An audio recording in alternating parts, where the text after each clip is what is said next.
우리가 함께 묵상할 말씀은 누가복음 5장 27절부터 39절의 말씀입니다.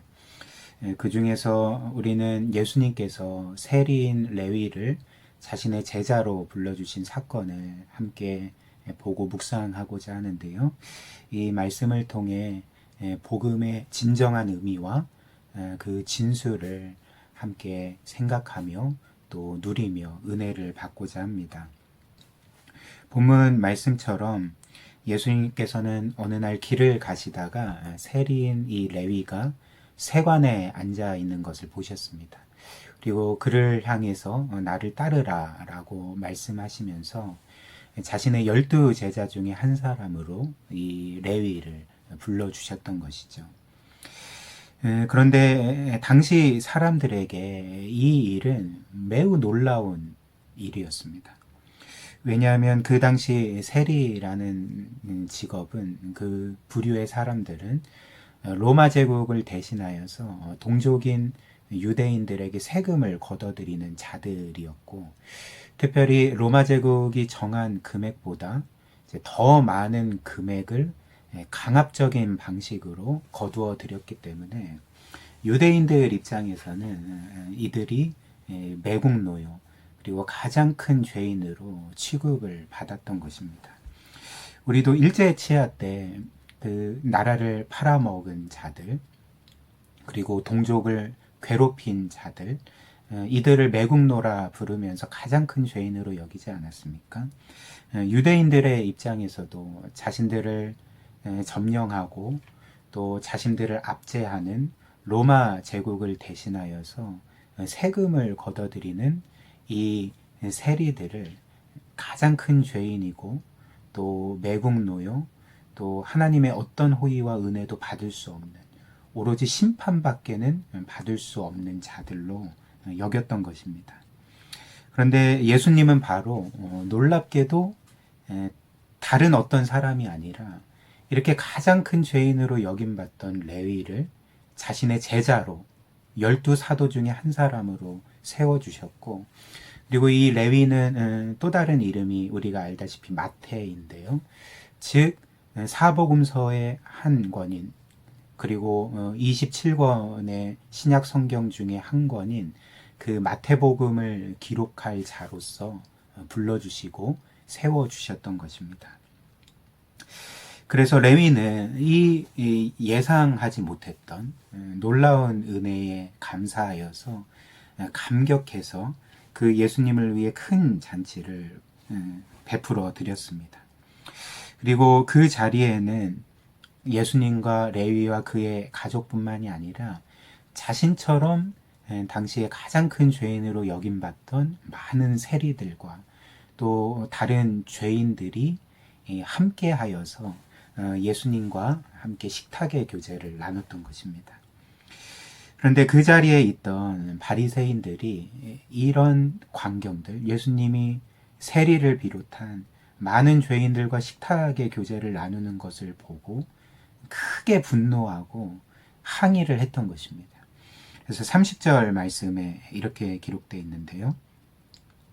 바리새인과 그들의 서기관들이 그 제자들을 비방하여 이르되 너희가 어찌하여 세리와 죄인과 함께 먹고 마시느냐, 이렇게 항의를 했습니다. 즉 이들은 그 당시 많은 사람들에게 하나님의 선지자라, 하나님께서 보내신 자라 여김받던 이 예수께서 이런 죄인의 많은 무리와 함께 어울리시고 심지어 식사를 하는 것 자체를 견딜 수 없어 했던 것입니다. 왜냐하면 그 당시 유대의 문화에서 어떤 사람과 식사를 한다는 것은 단지 이제 식사를 하는 차원을 넘어서 그와 친구가 된다는 것, 형제가 된다는 것을 의미했는데, 이런 예수께서 죄인들과 함께 식사를 하면서 그들의 친구가 되시고 그들과 함께 형제가 되신다는 것이 이제 자신들에게는 도저히 용납할 수 없는, 도저히 이해할 수 없는, 그리고 그런 그림 자체가 자신들에겐 굉장히 모욕적으로 여겨졌기 때문에 이렇게 크게 분노하면서 항의를 했던 것입니다. 그런데 예수님께서는 이들에 대해서 다음과 같이 말씀하시며 하나님께서 죄인들을 향해서 어떤 마음을 갖고 계신지를 분명히 보여주고 계십니다. 31절과 32절인데요. 이렇습니다. 예수께서 대답하여 이르시되 건강한 자에게는 의사가 쓸데없고 병든 자에게라야 쓸데있나니 내가 의인을 부르러 온 것이 아니요 죄인을 불러 회개시키러 왔노라. 이렇게 말씀하셨습니다. 이는 복음서 전체에서 예수님과 바리새인들 간에 끊임없이 이어졌던 논쟁의 핵심을 보여주는 말씀이라 할 수가 있는데요. 즉 그 논쟁의 핵심 주제는 무엇이었냐면 이것입니다. 하나님께서는 어떤 사람을 찾으시고 어떤 사람을 받아주시는가, 이런 주제를 가지고 예수님과 바리새인들 간에 끊임없이 논쟁이 이어졌던 것이죠. 그리고 이에 대해서 바리새인들 그리고 그 당시 대부분의 사람들은 이렇게 생각을 했던 것입니다. 하나님이 어떤 사람을 찾으시며 어떤 사람을 받아주시는가, 여기에 대해서 하나님은 의인은 받아주시지만 죄인은 결코 받아주시지 않는다라고 생각을 했던 것이죠. 그리고 이는 사실 그들이 가진 종교뿐만 아니라 세상에 존재하는 거의 대다수의 종교에서 믿고 주장하는 바라는 것이죠.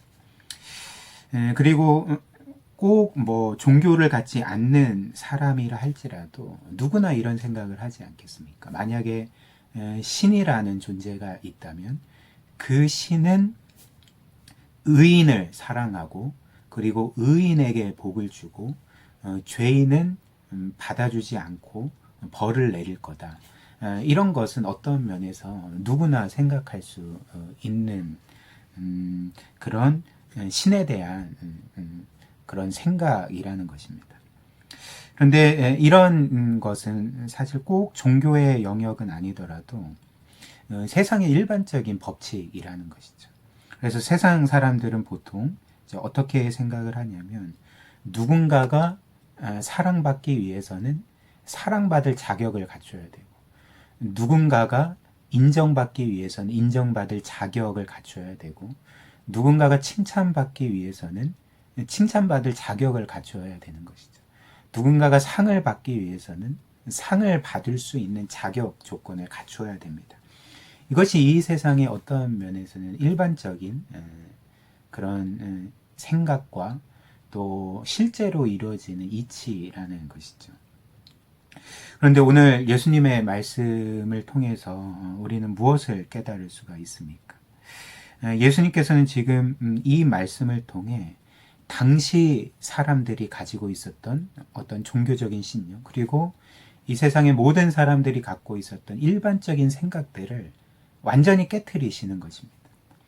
즉 예수님께서는 이들에게 이렇게 말씀을 하시는 것이죠. 얘들아, 건강한 자에게는 의사가 필요 없고 병들고 아픈 자들에게 의사가 필요하지 않겠니?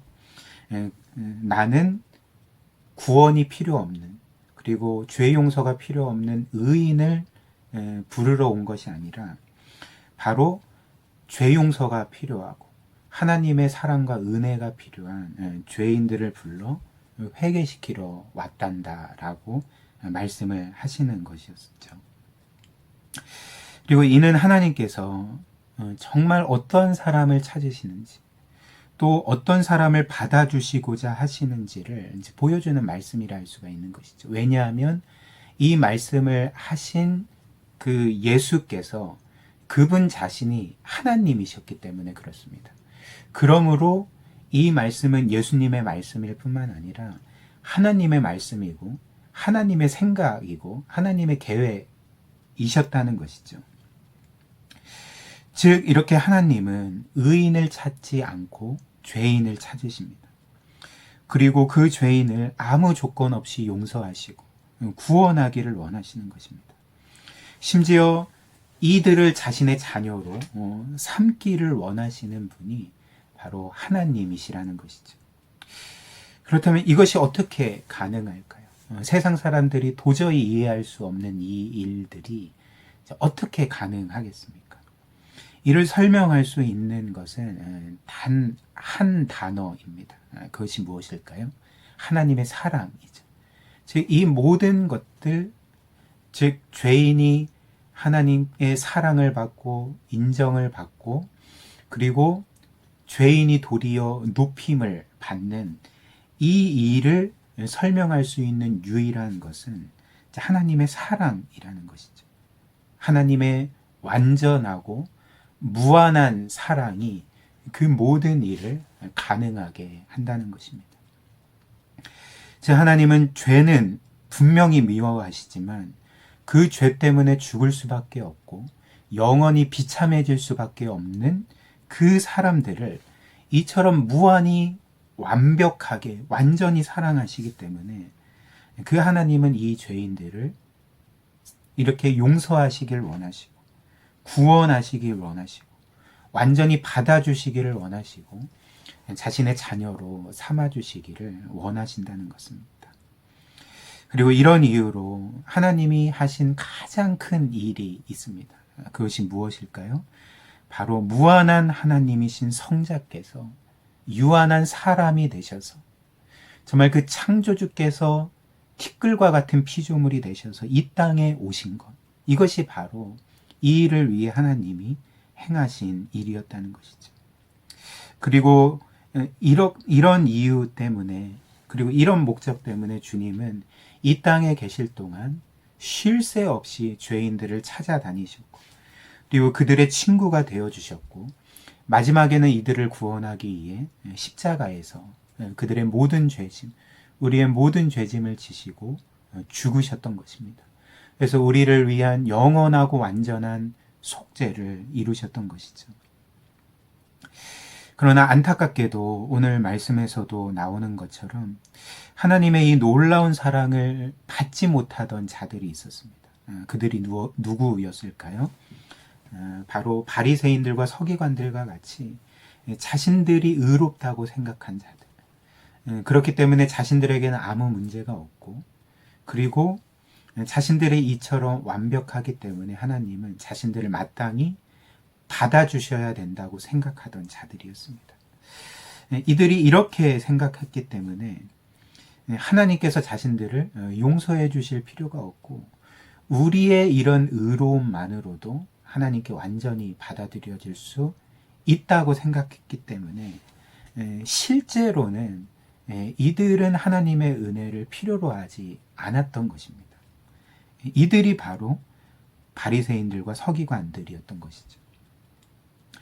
즉 예수님의 비유에 따르면 이들은 자신들이 영적으로 완전하고 아주 건강하기 때문에 영혼의 의사이신 그 구주 예수님을 절대로 전혀 필요로 하지 않던 그래서 그분을 통해서 우리 모든 사람들에게 오는 하나님의 사랑과 은혜와 호의와 그 구원을 최종적으로는 거부했던 것입니다.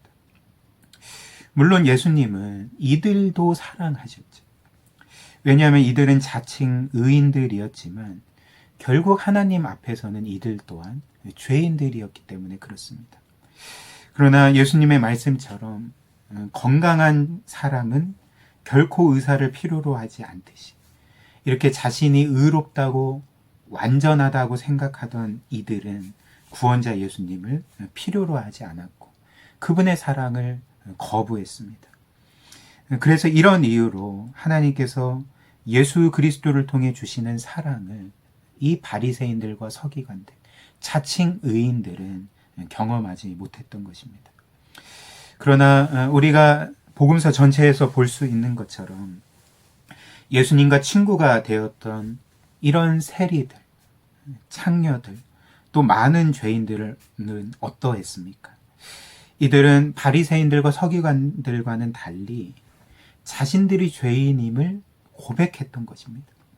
그리고 자신 안에는 하나님이 인정하실 만한 그 어떤 선함과 의로움도 전혀 없다고 고백했고 자신들의 죄에 대해서 아파하고 회개했던 자들이었다는 것이죠. 그리고 자신들이 보기에 최선의 선행과 의로움도 하나님이 보시기엔 더러운 옷과 같다 생각하던 자들이었기 때문에 이들이 했던 일이 무엇일까요? 이들은 결국 그 영혼의 진정한 의사이신, 유일한 구원자이신 그 그리스도를 절대적으로 필요로 했다는 것입니다. 그리고 자신들의 많은 죄에도 불구하고 그 그리스도를 의지하고 붙들고 그리스도를 통해 오는 하나님의 사랑과 은혜를 절대적으로 필요로 했기 때문에 바로 이들은 그 놀라운 사랑과 은혜를 실제적으로 얻고 경험하고 누리고 특별히 그 구원자 예수 그리스도와 함께 이런 기쁨의 교제를 할 수가 있었던 것입니다.